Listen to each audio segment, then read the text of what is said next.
also here, so maybe we could ask Kayla. I just don't know. I don't know where to be. I assume he would come. Yeah.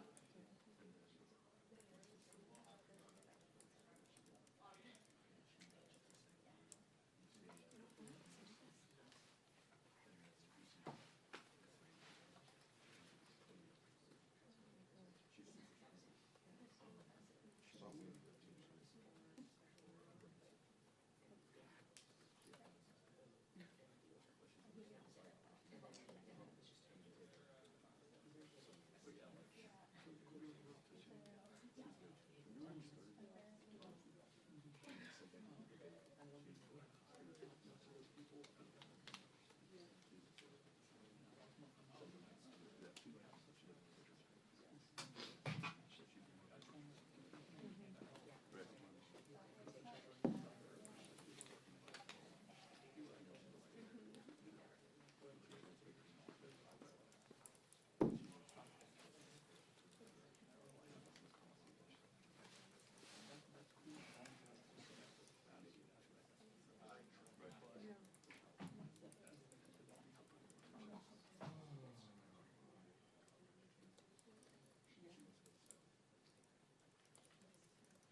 Hey. Find your chair.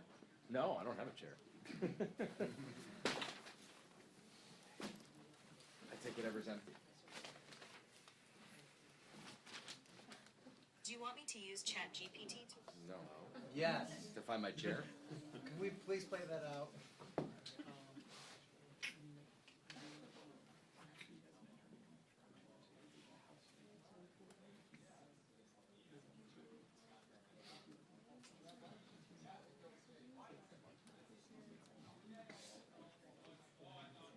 Do you want some hot sauce?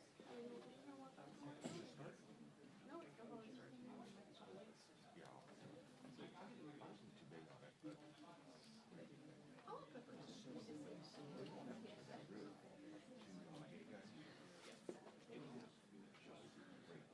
But it was, Yeah, we have pressure through. Well, those are right. Those we got there.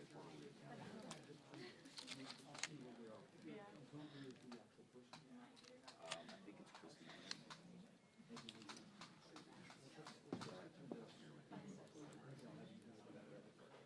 Yeah.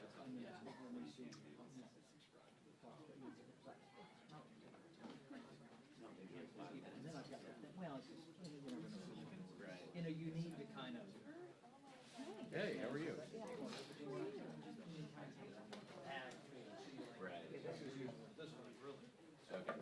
Let's just talk about it. Thank you. Yep. Chad, good morning.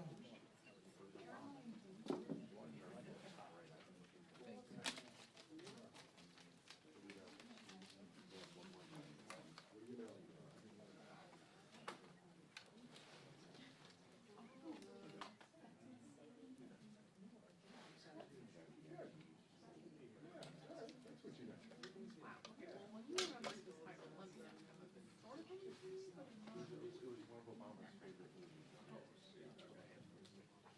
Was the actress in it? Oh, yes, I know what you're talking about. You know, It's on that part, yeah. there we go. You really like her? Her name is Caitlin. Caitlin, yes. That's her. Yeah.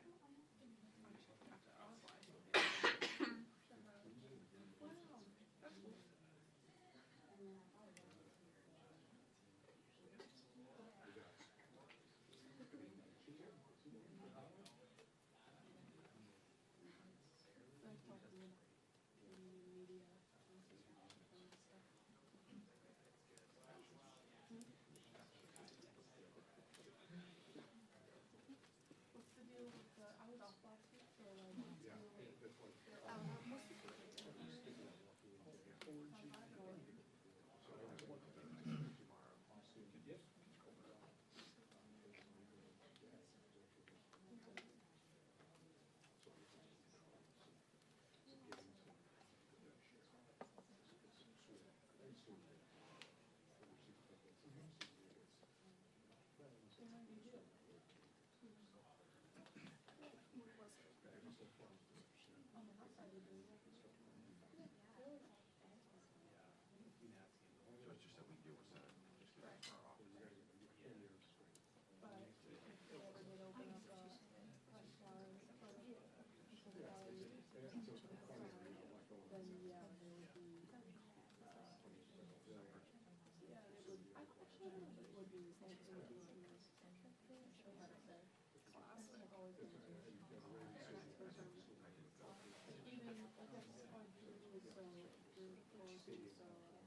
doctor a million times about risk. No problem. They're minimal. They really are. If you have a heart problem like later in life, it's harder to get off the treatment, to get off the treatment. It's very, very big. I used to dip when I was in college and after a million times healthier than that. Yeah. I liked it.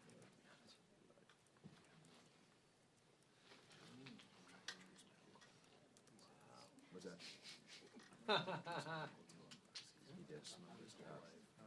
And he started getting health issues.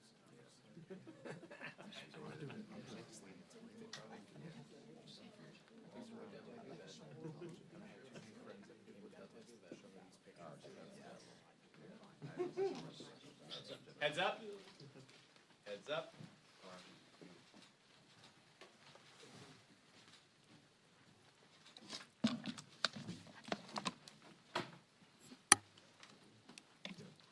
So good morning, everybody. I first want to start off by praising Congresswoman Elise Stefanik. Her work ethic and commitment will help us deliver President Trump's agenda and the American people's agenda. And we look forward to what she brings to the table. Now let's briefly recap the weekend and discuss what we're working on this week. The fake town halls hosted by the Democrats are quite frankly pretty sad. Constituents are being deceived by the Democrats.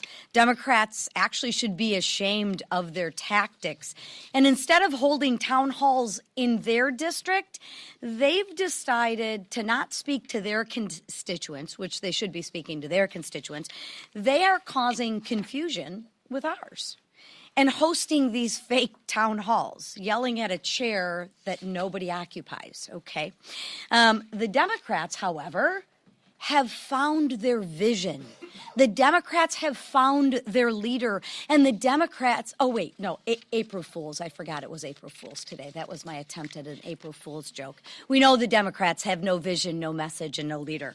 They're still lost. They're still out of touch. And they are still hell-bent on fighting against personalities, not the policies. Notice they don't fight on the policies. They fight the personality and they attack the person. But that's what you do when you're not winning on the issues. We keep giving the Democrats opportunities to join us on these common sense legislation, and they will actually have 2 more opportunities to join us this week. Like Rep. Darrell Issa's bill to ensure that rogue judges don't block the lawful exercise of executive power. You know, a single judge should not have the authority to unilaterally issue rulings that affect the entire nation. Left-leaning judges are trying to stall President Trump's efforts to fulfill the American people's mandate. House Republicans are restoring balance to the judicial system, standing up for integrity of our constitutional system, and upholding the checks and balances that safeguard our democracy. One of the most crucial safeguards of our democracy is our electoral system. An electoral system Americans have actually lost trust in because Biden helped more than 10 million illegal immigrants enter into our country. And he didn't do anything to ensure these illegal immigrants weren't voting in our elections. It's common sense that only U.S. citizens should participate in our election process. That's why House Republicans will pass the SAVE Act.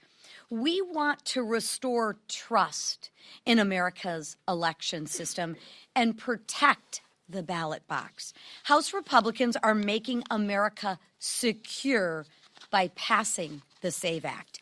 If Democrats vote against this common sense bill, and I assure you they will, you should ask them these questions in the hallway. Ask them, why do they want illegal aliens to vote in our election system? Why do they refuse to protect Americans' constitutional right to vote? Why are they opposed to securing our elections? Interesting questions. Why do they stand against the American people's mandate? I'll save you some time. They don't have an answer because they're lost with no leader, no plan, and no vision. All they want to do is fight against our personalities. Now I will turn it over to freshman rep, Attorney General Derek Schmidt from the great state of Kansas to give us his perspective. No, you can't miss them. I got to get some short people up here next time. There you go. Well, thank you, Chairman McClain, and thank you all for coming out this morning. My name is Derek Schmidt. Glad to be with you today. We have a couple of bills on the floor this week that I wanted to offer some perspective on. First, with respect to Representative Issa's bill, the No Rogue Rulings bill, the Nationwide Injunctions bill, I do think it's important to stay focused on what we are debating here. We're debating the universe of remedies that are available to a single district court judge when a plaintiff walks into the courtroom and asks them to disable some federal action, either a federal law, a federal regulation, or a federal action by a federally elected official like the President of the United States. We are not debating whether people who are aggrieved can walk into court and seek redress for themselves. We are not debating whether a district judge has the ability to resolve a case or controversy properly brought in front of them. But this notion that a litigant seeking relief for themselves can walk into any district court in the country where they have standing and ask a judge, and perhaps other litigants similarly coordinated and situated can go into a different district court and ask a judge, and another in a different district court and ask another judge, and only one of those district court judges has to find a sufficient basis to enter an injunction that applies nationwide, grants relief to all of those litigants in every court, and stops the actions of the President of the United States or of a federal actor or of a duly enacted federal law or regulation. That is an extraordinary power. And that's why it's been used sparingly throughout most of our history. It's a relatively new concept in the past half century or so. I think the second Bush administration faced about half a dozen of those. The numbers vary a little because the definitions vary a little, but Harvard suggests half a dozen. There were 12 in the Obama administration. There were something like 70 in the first Trump administration. It dropped down to 14 under Biden, and now we've had at least 15 so far in the first 2 months of this Trump administration. It is an extraordinary remedy that is being abused. And so it's time for Congress to step in, if the courts won't do it, and restore balance so that this rare tool is in fact used rarely. And that's exactly what this bill does. With respect to the SAVE Act, which also will be on the floor this week, I have some experience, perhaps a bit unique. I was Attorney General of Kansas when we were in a position of our state having enacted a nearly identical statute. We were one of the first in the country that adopted, got a different acronym for it, but it was the same thing, documentary proof of citizenship at the time of first registering to vote. It was interesting because at the time that was adopted in Kansas almost 15 years ago now, it was a broadly bipartisan measure. It was supported overwhelmingly in our legislature. It was supported by Democrat leadership in the legislature. And then, for some reason, folks in the other party had a change of heart. They turned on it. They became bitter opponents and actually wound up backing the litigants who challenged it in court. We defended that all the way to the Supreme Court of the United States, which denied cert in the case. We didn't handle the case all along. It was handled by others in its early iterations, so we had a peculiar record we had to deal with. An imperfect record that we had to deal with. But here's the important point for this week. What the court said is that federal law preempted the state from requiring proof, documentary proof, more than just somebody's word on an affidavit, that they are a citizen lawfully qualified to vote just once, not every time, just once at the time you show up to first register. We have the ability to fix that federal law by withdrawing the preemption. That is what this bill does, and actually replaces it with a requirement. Look, it really is this simple. This is about enforcing the law that is already on the books that prohibits non-citizens from voting, particularly in federal elections. We don't say you got to be 21 years old to drink, and therefore when you show up and want to go in the bar, you sign an affidavit saying, I'm 21. We say, show us your ID. Show us documentary proof. Surely we should have at least that standard in place for protecting the sanctity of our elections. Thank you. Thanks, Derek. district courts issued more universal injunctions and temporary restraining orders during February 2025 alone than in the first 3 years of the Biden administration. The American people's trust in our court system has hit a record low, according to recent Gallup polling. And even Chuck Schumer is touting that he helped confirm 235, quote, progressive judges who are, quote, ruling against Trump time after time. Somebody should advise the Senate minority leader that that is the problem. Judges are supposed to be blind as to who's in front of them and just apply the law. You don't appoint judges to advance your political agenda. This admission and the sheer number of rulings against President Trump's policies should raise major red flags for every American who values our Constitution and the separation of powers. While Schumer's cheers clearly these partisan rulings that tie the hands of the President of the United States and block the agenda of 77 million Americans. House Republicans are working to root out bias in our legal system and stop nationwide injunctions that threaten the separation of powers that our founders intended. It's absolutely ridiculous that a district judge in San Francisco can issue an injunction stopping the president from reducing the size of the federal government workforce in Washington, D.C. It makes no sense whatsoever. That's why we're going to pass Congressman Ice's No Rogue Rulings Act this week to rein in activist judges, to return district courts to their appropriate role, and to restore constitutional balance to the three branches. The policies of 77 million Americans, that 77 million Americans voted for, should not be held hostage by one unelected district court judge. It's as simple as that. By passing Congressman Ice's bill and Congressman Chip Roy's SAVE Act this week, House Republicans are once again returning common sense to Washington and delivering on the mandate the American people gave us in November. And with that, the leader. Thank you, Whip. We have another full week working through our legislative agenda while we also are urging the Senate to continue moving on the budget reconciliation process.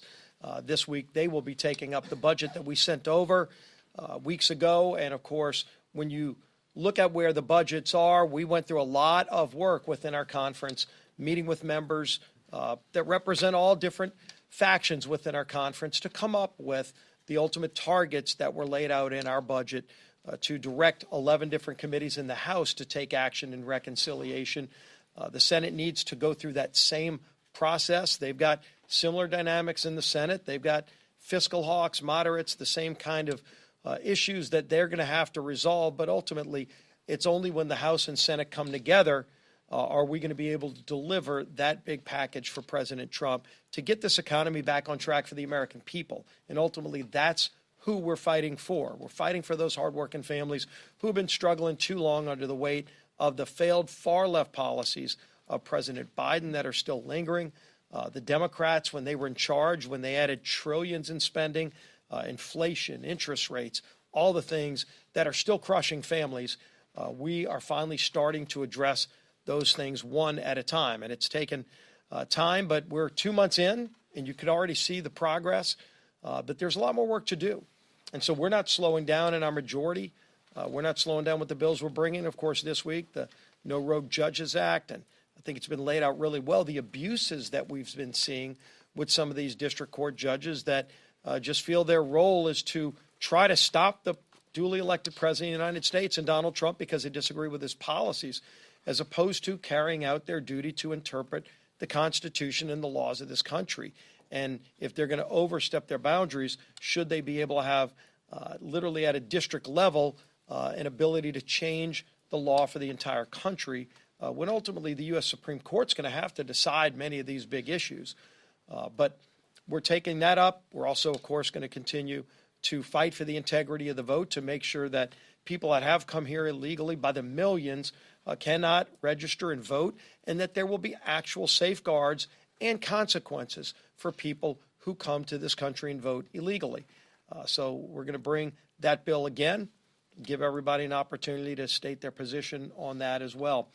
But as you look at reconciliation, one of the things we're looking to do is to finally start to root out waste, fraud, and abuse in government spending. Obviously, the mandatory spending side is what we look at heavily on the reconciliation side.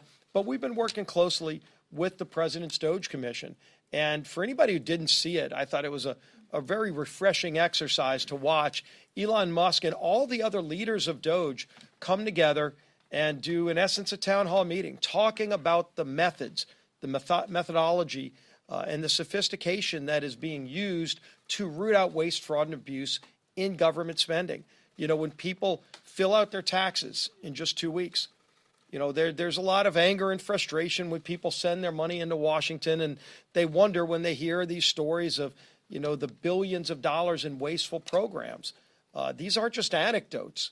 As Elon and the Doge Commission members have been finding out, it's rampant throughout every agency in federal government, whether it's just inefficiencies, which is bad enough, or flat out fraud, abuse, and corruption. They're identifying billions and hundreds of billions of dollars in waste that can and should be rooted out, because every dollar of waste here in Washington, number one, is deficit spending that we would not be adding to our deficit, but it's money that can be reinvested to make programs work the way they were intended by Congress and by the president. And so to see how serious they take these jobs, and many of these people are very accomplished in their own rights, people that have their own careers and are stepping aside and doing this work to make government work better for all the people of this country. I was very encouraged by it. I wish everybody in the country saw it, because when you watch how the left is trying to demonize not the waste in government, I wish the left was as fervent at going after waste in government as they're going after the people that are trying to root out the waste in government. Elon's giving up a lot to do this. As an individual, you see the personal attacks, death threats that are being made against him. That's real, and it's disgusting and disgraceful. But it also shows he must clearly be touching on something to the core. How much waste is out there that somebody would threaten his life because he's trying to find out and root out that waste? So we're going to continue working with Doge to root out the waste, lock as much of it into law as possible. If we can fit it into budget reconciliation, we surely will. If it's going to come later in a rescissions package, then we're going to do it as best as we can to achieve those real savings for the taxpayers of this country who are counting on us to deliver. The man who's delivering our agenda in the House, Speaker of the House, Mike Johnson. Thank you, Leader. Thanks to my colleagues. Good morning to all of you. It's another busy week on Capitol Hill. Let me address these two very important pieces of legislation that are upon us, just give you a little more info, and then we'll take questions. I want to thank our great colleague from Kansas, former Attorney General. He knows that of which he speaks, and Congressman Schmidt gives great voice to this. We're talking about this problem of rogue rulings, and you know, the Democrats, our colleagues here, they talk all about this so-called constitutional crisis that they see around every tree. They don't like President Trump's policies, and so that's their catchphrase they use for everything. But there really is a constitutional crisis that's developing. It's not the one that the Democrats claim, though. Listen to these numbers, and we've shared them before. 67% of all injunctions issued by district court judges against a president since the year 2000 were issued against one man, and his name's President Donald J. Trump. 92% of those injunctions against the president were issued by Democrat-appointed judges. There's a problem. I've mentioned before, I was a constitutional law litigator, routinely would run into judges that I would describe as activists, but it was much more rare than it is now, and it's a problem that has been noted needs to be addressed. Under the existing framework, one singular district court judge out of 677 of them, anywhere in America, can subvert the will of the duly elected president carrying out his constitutional duties. And they're doing that. And so we've got to step into this. Despite the American people's wholesale rejection of Democrat ideas at the ballot box, you have activist judges who are abusing the system to legislate from the bench. That's effectively what an activist judge is. This is not how the system our founders designed is supposed to work. Under our Constitution, we have three co-equal branches of government, each with the ability to provide a check on the other. And we do have that authority. Democrats seem to have forgotten that. I mentioned at press conference or a gaggle, maybe it was last week with all of you, I can't remember, so many of these, but somebody asked me repeatedly about, impeachment, and they asked me about our authority under the Constitution. What authority do we have under Article 3? The Congress is given the authority to determine, define, fund all lower courts. Only the Supreme Court has mentioned itself in the Constitution, and the lower courts are within the purview of the Congress. And I was asked, and I offered the answer, yes. I mean, we could defund those courts. I wasn't saying, let me clarify, I wasn't saying that we're doing that. I was trying to describe what the Constitution says. Go read it for yourselves. We have broad scope. We have all authority over the lower courts, okay? We're not defunding courts, and we're not doing anything other than limiting in this legislation the ability of a judge to issue a nationwide injunction, because that is the problem that has gotten totally out of control. And we need this check on the judiciary, and I think we're going to prove that on the floor. One activist judge should not issue a nationwide injunction against the president's policies, and these district courts have to stay within their constitutional bounds. The next act we talked about that will be on the floor is the SAVE Act, and we've been here and done this, but we have to do it again because we never got it through the Senate last time. But this is the second time in less than a year congressional Democrats will have the opportunity to do something that 87% of the American people demand that Congress does. Only U.S. citizens should decide U.S. elections. It is in federal law, but it is not always enforced, and you need further enforcement. Why? Because we have to make sure that the law is complied with, and this will require a reasonable measure of having an ID to prove your citizenship. It's Democrats say it's already illegal to vote as a citizen, but that doesn't mean that you don't need further enforcement. We don't rely on the integrity of teenagers trying to purchase a six-pack at the liquor store, right? We require them to provide ID to prove they're old enough to make that purchase. We require ID for almost everything in society, and almost everybody has one. And we're just saying that this is a very simple common sense measure. States are barred from even asking to verify citizenship status or on voter registration forms currently. So we have to fix that. And the states can't just rely on the integrity of the registrant. We need a safeguard in the system. So the SAVE Act closes that massive loophole. It codifies President Trump's executive action to secure our voter registration process, and it protects the voices of American voters. If we don't have free and fair and safe and secure elections, then we have nothing in a republic. And so that's where we're moving forward, and we'll see where the Democrats stand on it. I'll take questions. Yes. Speaker, President Trump this week in an interview with my colleague Chrissy said that when he repeatedly brings up the idea of running for a third term, that he is not joking. You are a constitutional law expert. Is there a legal constitutional path for him to seek a third term, and would you support him if he went down that road? Well, I just told everybody to read the Constitution. There's a constitutional path. You have to amend the Constitution to do it, and that's a high bar. The president and I have talked about this, joked about it. He's joked about it with me on stage before. We take him at his word. I understand why so many Americans do wish that he could run for a third term, because he's accomplishing so much in this first 100 days that they wish it could go on for much longer. But I think he recognizes the constitutional limitations, and I'm not sure that there's a move about to amend the Constitution. Yeah. Speaker Johnson, do you think that the president should move forward tomorrow with tariffs, with imposing tariffs? He's made very clear that he's doing this in the executive branch under his executive authority, and it doesn't involve Congress in that way. Look, you have to trust the president's instincts on the economy, okay? And why? This isn't blind faith. Remember what he accomplished in the first administration. Before COVID, we had the greatest economy in the history of the world, not the U.S., the whole world. Every demographic was doing better because we cut taxes, we cut regulations, and we made a better economic environment for everybody to succeed. And he is going about that same plan to bring that about, and tariffs is a component of that. And we'll see how it all develops. I mean, the reciprocal tariff policy is one that makes a lot of common sense. I mean, you look at the trade disparity between many nations, and much of this began after World War II, and the rationale apparently was, well, we need to rebuild Europe, and America emerges as the great superpower, so we should have this imbalance. It's fair. This is what we need.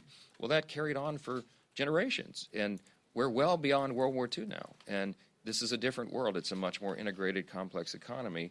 And the president's absolutely right when he says that we have to think about America's interest first, because if we don't, we're not going to maintain our status as the great superpower.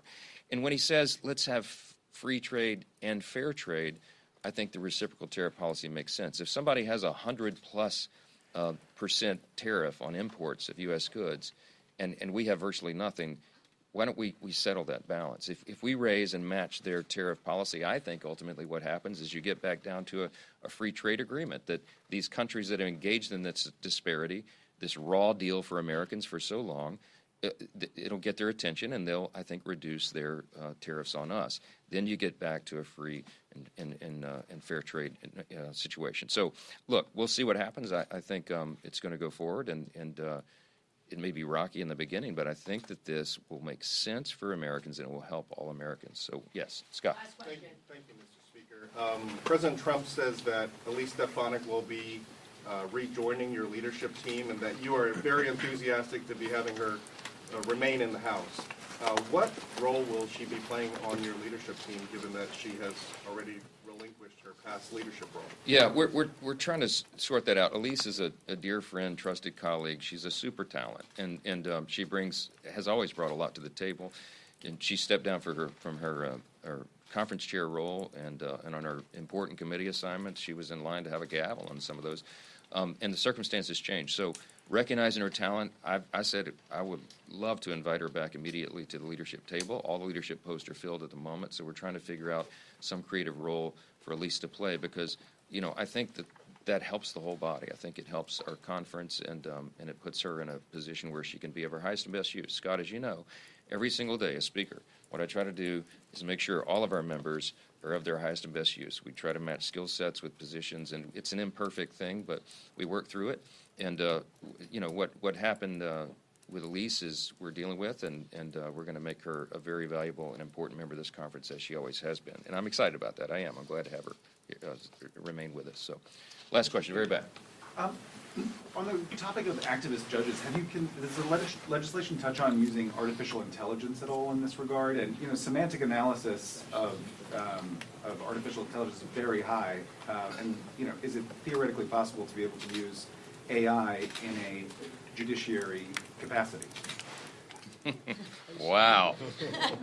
I think they're going to replace all the lawyers before they do the judges, and I'm worried about that. I'm a recovering attorney myself. I don't know. That's a great question. They say AI is going to change everything.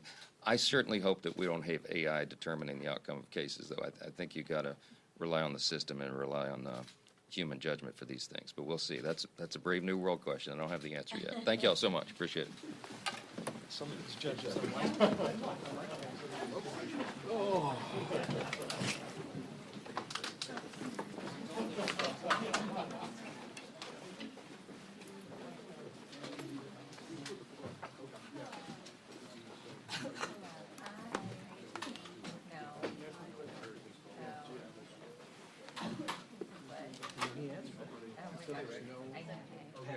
I know, I probably could stay. There's no effort to amend the Constitution. I thought about asking a cheeky question about it. It's so fantastic. I mean, I think he's saying it. Are they? think it might be. Yeah, if you're going to call her, she's the one to run down the schedule. I'm not here for you. He said the only legal path. I'm not sure. Oh, good. Yeah, the Republicans just so we'll see if they Yes, right. It's about not being a lame duck. something up. I mean, that's an argument. But good luck. I also.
But then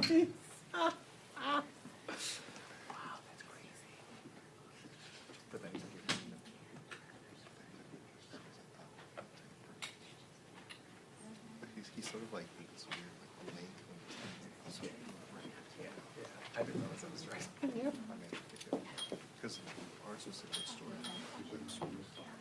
Right. But that story took off for like 3 days. Okay.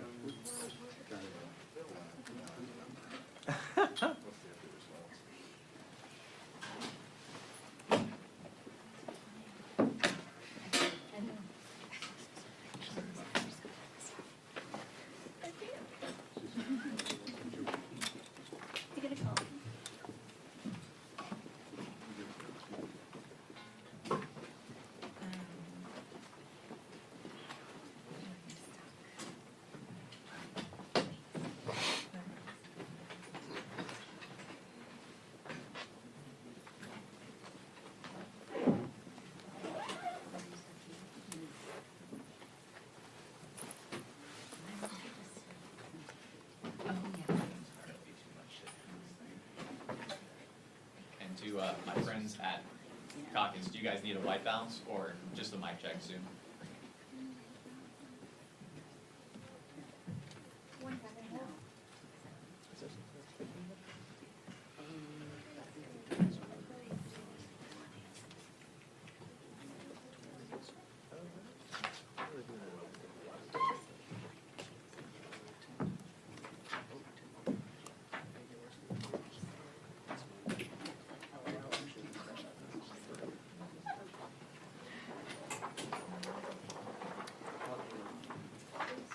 Hello? Gotcha. How'd everything go? Good.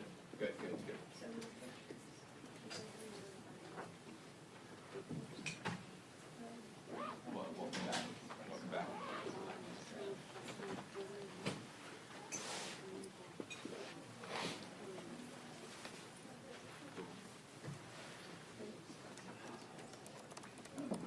She is for sure.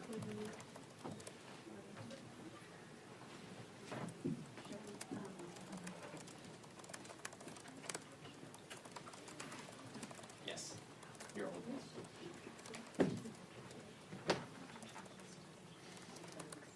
Like on the podium.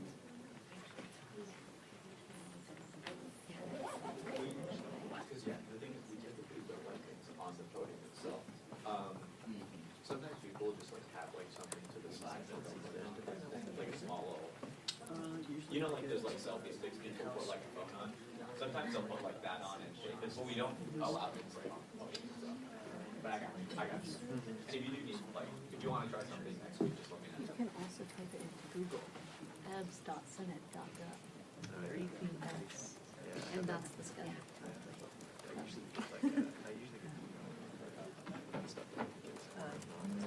Oh, no.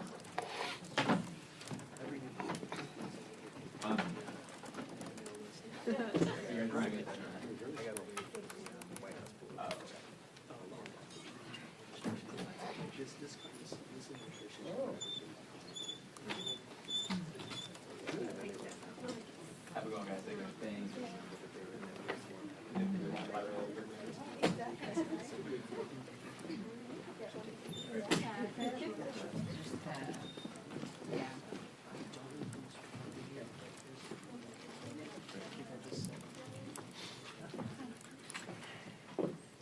Now I'll use my mic check to say, do you need a white balance as well, or are you all good yourself? Okay, then mic check 1, 2, 3. Got you for sure. Mark.